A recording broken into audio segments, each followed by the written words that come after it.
Mwaramutse neza nshuti bakozi ba Pilot News TV aho muherereye ku isi hose. Ese waruzi ko igihugu cya Repubulika ya Demokarasi ya Kongo kigiye gushyiraho umutwe mushya kandi udasanzwe w'abashinzwe umutekano bazaba bafite inshingano imwe gusa rukumbi kurinda amabuye y'agaciro.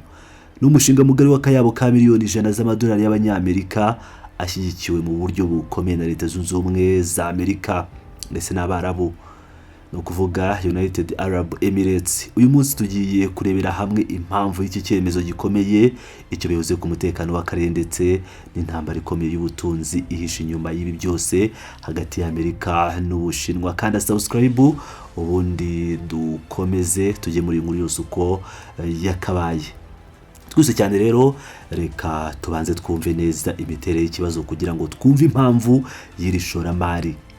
Repubulika ya Demokarasi ya Kongo ni igihugu gikungahaye cyane ku mutungo kamere kurusha ibindi bihugu byinshi ku isi. Nicyo gihugu cya mbere ku isi gicukura ibuye rya cobalt ku bwinshi. Ibuye rya cobalt niryo rikoreshwa mu gukora bateri z'amamodoka akoresha amashanyarazi, izi EVs cyangwa electric vehicles, ndetse na za telefone ngendanwa na za mudasobwa, ubwo ndavuga ama laptops dukoresha buri munsi. Usibye cobalt, Kongo ni iya kabiri ku isi mu gucukura umuringa cyangwa copper. Bafite kandi amabuye y'agaciro menshi cyane arimo lithium, coltan ikoreshwa mu byuma by'ikoranabuhanga ritandukanye, ndetse na zahabu, gold. Nyamara nubwo iki gihugu gifite ubutunzi bwose bwagakwiye kugira abaturage bacyo abaherwe ku rwego rw'isi nk'uko twagiye tubisobanura mu nkuru zacu zabanje, ndetse nk'uko Oxygen yagiye abidusobanurira mu buryo burambuye. Urwego rw'ubucukuzi bw'amabuye y'agaciro rwakomeje kurangwamo akajagari gakabije n'umutekano muke. Habayeho magendo ikabije mu myaka myinshi ishize, aho amabuye menshi asohoka mu gihugu mu buryo butemewe n'amategeko akanyerezwa, igihugu nikibona imisoro cyagakwiye kubona, ndetse hakabaho n'ibibazo by'umutekano muke mu birombe. Ibi byatumye abashoramari benshi bagira ubwoba bwo gushora imari yabo cyangwa gukora investment muri iki gihugu kuko batizeye umutekano w'ibikorwa byabo.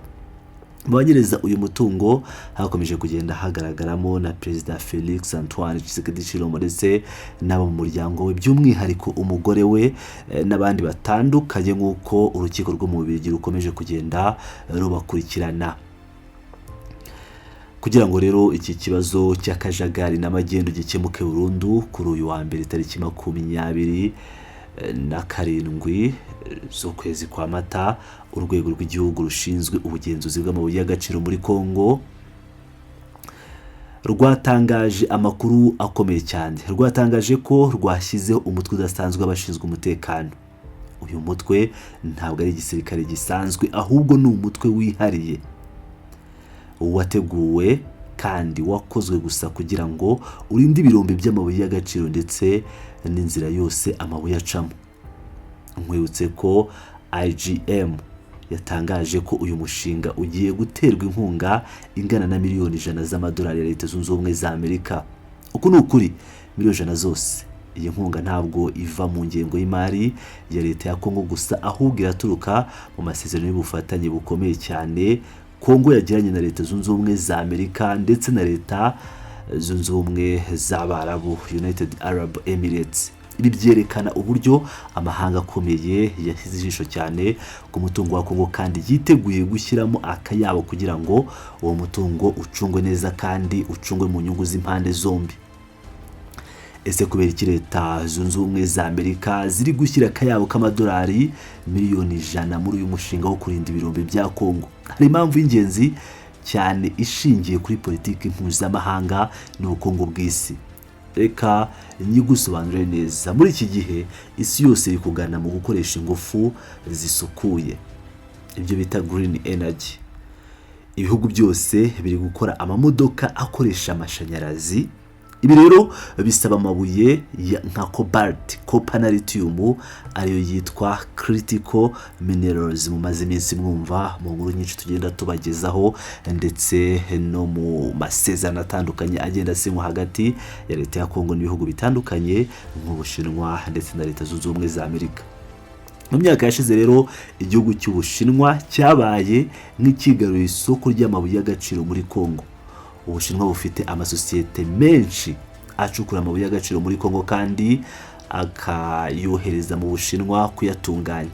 Leta Zunze Ubumwe za Amerika ntabwo zishimiye ibi na gato, zirashaka kugabanya izi mbaraga n'ubwiganze bw'Ubushinwa.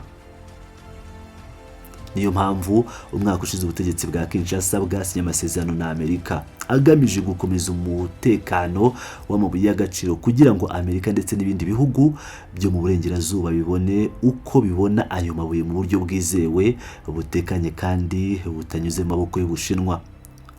Uyu mutwe mushya rero ugiye kujyaho uraba ari igice kimwe cy'ayo masezerano kugira ngo hagaruke icyizere. Reka tugaruke ku mikorere y'uyu mutwe mushya w'abashinzwe umutekano mu birombe. Nk'uko urwego rw'ubugenzuzi IGM rwavuze ko uyu mutwe uzagenda ushyirwa mu bice bitandukanye by'igihugu buhoro buhoro, cyane cyane mu ntara zizwiho kugira amabuye y'agaciro menshi nka Gatanga n'ahandi. Intego ndashyikirwa ihari nuko byazagera mu mpera z'umwaka w'ibihumbi 2028 uyu mutwe umaze kugira abakozi cyangwa abasirikare bagera ku bihumbi 20. Ndasubiramo, abantu ibihumbi 20 bazabashinzwe kurinda amabuye y'agaciro gusa. Ntabwo ariko bazatangira bose icyarimwe uyu munsi. Icyiciro cya mbere kizaba kigizwe n'abantu bari hagati y'ibihumbi 2 ndetse n'ibihumbi 2,500. Ni hagati y'ibihumbi 2,500 ahubwo n'ibihumbi 3. Iki cyiciro cya mbere biteganyijwe ko kizaba cyatangiye akazi mu kwezi k'Ukuboza mu mwaka w'ibihumbi 2026. Mbere y'uko batangira akazi bazabanza gushakishwa, hakore recruitment cyangwa recruitment, hanyuma bahabwa amahugurwa akomeye cyane azamara amezi 6, no training. Aya mahugurwa rero bakaza yahabwa ku bufatanye bukomeye n'igisirikare cya Kongo. Ibi bizabaha ubumenyi buhagije bwo guhangana n'abashaka kwiba amabuye y'agaciro ndetse n'imitwe yitwaje intwari ihungabanya umutekano muri ibi birombe. Ubusanzwe inshingano zo kurinda ibirombe by'amabuye y'agaciro no gucunga umutekano wabyo zakorwaga n'igisirikare cya leta cyangwa izindi nzego z'umutekano zisanzwe, ariko amategeko agiye guhinduka. Uyu mutwe mushya niwo uzigabiza izi nshingano zose. Ibivuze ko igisirikare gisanzwe kizajya mu zindi nshingano zo kurinda ubusugire bw'igihugu ku mipaka no kurwanya imitwe yitwaje intwaro, kikarekera iby'amabuye y'agaciro uyu mutwe wihariye wa mining guard. Inshingano z'uyu mutwe ntizizagarukira gusa ku kurinda ibirombe gusa, oya, bazaba bafite n'inshingano ikomeye cyane yo guherekeza amabuye y'agaciro mu gihe akuwe ahacukurwa ajyanwaho atunganyirizwa, cyangwa se ajyanwe ku mipaka ngo asohoke mu gihugu yoherezwe hanze. Ibi bizafasha cyane mu guca burundu magendu. Kugeza ubu amabuye menshi yaburiraga mu nzira mbere y'uko agera ku mipaka kubera kubura abayaherekeza bizewe. Uyu mutwe uzanarinda ishoramari ryose rishingiye ku mabuye y'agaciro. Ibi bivuze ko ibikoresho by'amasosiyete, abakozi bayo ndetse n'ibindi bikorwa remezo byubatswe mu birombe byose bizacungirwa umutekano n'uyu mutwe wa paramilitary. Leta ya Kongo ifite icyizere kinini cyane kuri uyu mushinga mushya. Raphael Kabengele, umugenzuzi mukuru w'amabuye y'agaciro mu gihugu cyangwa Inspector General of Mines, yasobanuye neza intego y'uyu mushinga mu magambo ye bwite. Yagize ati, ubushake bwa Perezida wa Repubulika ni ugusukura urwego rwose rw'ubucukuzi bw'amabuye y'agaciro binyuze mu guca burundu imikorere yose inyuranyije n'imiyoborere myiza, ndetse no guteza imbere gukorera mu mucyo hamwe no gukurikirana inkomoko y'amabuye y'agaciro. Aya magambo ya Raphael Kabengele arakomeye cyane kuko yerekana ikibazo cyari gisanzwe gihari cya ruswa n'akajagari. Gukurikirana inkomoko cyangwa ibyo bita traceability mu Cyongereza ni ikintu amasoko mpuzamahanga asigaye asaba cyane muri iki gihe. Abaguzi b'amabuye y'agaciro i Burayi cyangwa muri Amerika bashaka kumenya neza ko ibuye baguze ritacukuwe n'abana bato babakoresha imirimo ivunanye cyangwa ngo ribe ryarakuwe mu bice bigenzurwa n'inyeshyamba zigura intwaro hakoreshejwe ayo mabuye. Bityo rero uyu mutwe mushya uzatuma bimenyekana neza aho ibuye ryavuye, uko ryatwawe n'uko ryageze ku isoko, bitabaye ngombwa ko hanyurwa mu nzira cyangwa ko ayo mabuye yanyura mu nzira z'amagendu. Ntidushobora kuvuga kuri byose ngo twibagirwe ikibazo cy'umutekano muke kiri mu burasirazuba bwa Repubulika ya Demokarasi ya Kongo. Nk'uko iyi nkuru ya Reuters ibivuga kandi ibishimangira, igihugu cya Kongo gikomeje guhangana n'imitwe yitwaje intwaro myinshi cyane, harimo n'umutwe iyi nkuru yise ushyigikiwe n'u Rwanda. Ngira ngo murabizi neza cyane uburyo ikinyamakuru cya Reuters cyandika, ariko iyi nkuru ikaba nanone yashyizwe hanze na Bloomberg. Iyi ntambara rero y'urudaca hagati ya M23 na FARDC ikaba yaratumye benshi basiga ubuzima, babarirwa mu bihumbi, naho abandi babarirwa mu bihumbi magana, hundreds of thousands, bakurwa mu byabo barahunga. Ngiyi ntekerezo y'umutekano muke mu burasirazuba ni imwe mu mpamvu zikomeye cyane zatumaga urwego rw'ubucukuzi rudatera imbere uko bikwiye. Hari ibice bimwe na bimwe byinshi bigenzurwa n'inyeshyamba, aho ibikorwa by'ubucukuzi byahagaze burundu cyangwa bikorwa mu kajagari kugira ngo bitere inkunga iyo mitwe yitwaje intwaro. Uyu mutwe mushya w'abashinzwe umutekano mu birombe ufite ibihumbi 20 bitezwe gufasha leta kugarura ndetse no kugenzura ibijyanye n'ibyo bice, ngo nubwo bizaba ari akazi katoroshye rwose, dore ko bisaba imbaraga nyinshi za gisirikare, ubwenge n'ikoranabuhanga.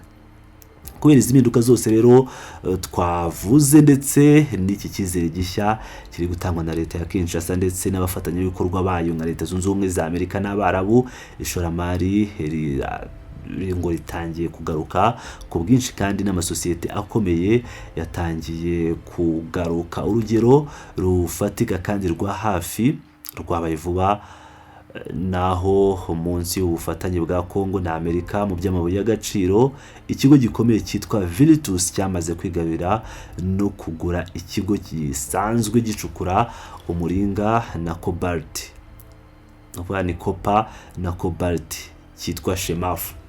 Ibijyanye n'iyi Virtus ngira ngo murabyibuka neza ko nayo basobanuriye neza, nkababwira uburyo iki kigo cyabeshye cyane, ni ibinyoma bikomeye cyane, aho Leta Zunze Ubumwe za Amerika zinjiye mu binyoma bikomeye cyane byo muri Kongo, yabeshye CV ndetse n'ibindi byinshi. Mbibutse ko aya masezerano ahagaze 50 z'amadolari kuko niyo baguze iyi Shemaf.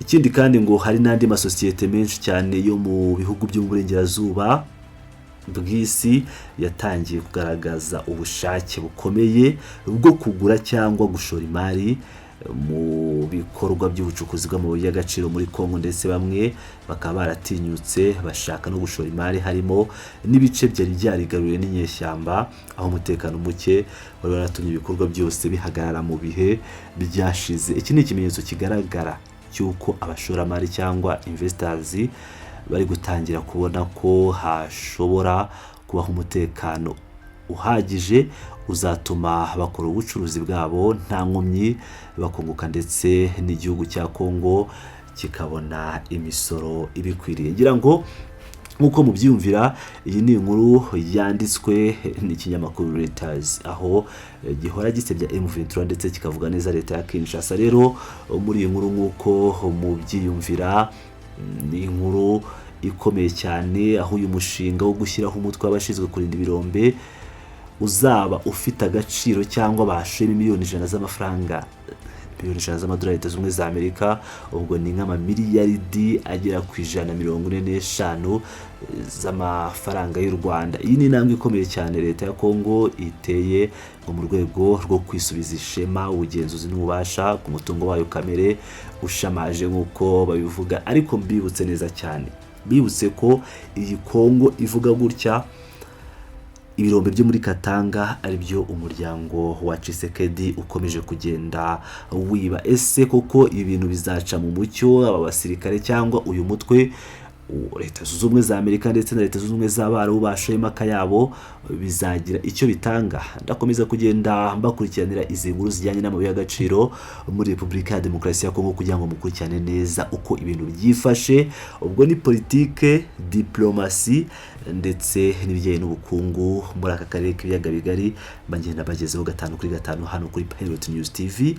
Ndetse n'intambara ikomeje kubera muri East, ubwo ndavuga muri Nord Kivu na Sud Kivu. Ndabashimiye cyane muri abagaciro.